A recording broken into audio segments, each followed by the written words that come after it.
First stop, the Izu-Oshima Great Road Cut. And wow, this place really lives up to its name. Towering cliffs, layers of ancient lava rock, and a road that slices right through it all. I couldn't resist. The wind had calmed down a bit, so I sent the drone up for a few minutes.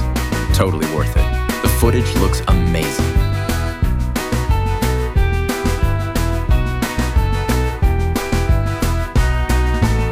Next, we made our way to Habu Port, a lovely, quiet little fishing town that feels straight out of another time. It's got that old-school charm, narrow streets, cozy cafes, and some seriously good sushi. The kind of place where you half expect someone to wave from a fishing boat and invite you in for tea.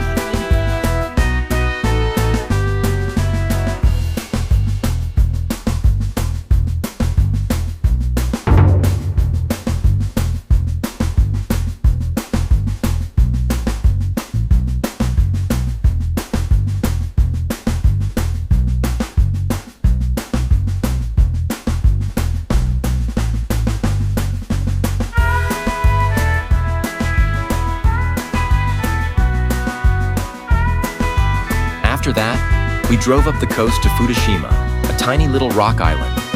Easy to miss on the map, but the scenery there was absolutely breathtaking. Rugged cliffs, crashing waves, and that peaceful island vibe that just makes you stop and take it all in. From there, we cruised past the famous black sand beach. You can't miss it. The dark volcanic sand really makes it stand out, and the waves crashing along the coast look incredible from the air.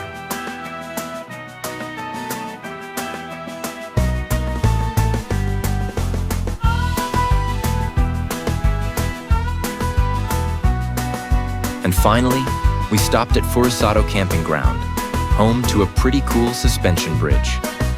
Couldn't resist one more flight. I sent the drone right across the bridge for some great shots. It's a bit of a thrill watching it glide over the forest and ocean below, and thankfully, it came back in one piece.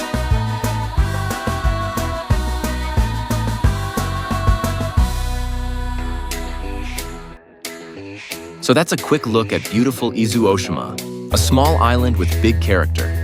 If you ever get the chance, hop on that jet foil and check it out for yourself.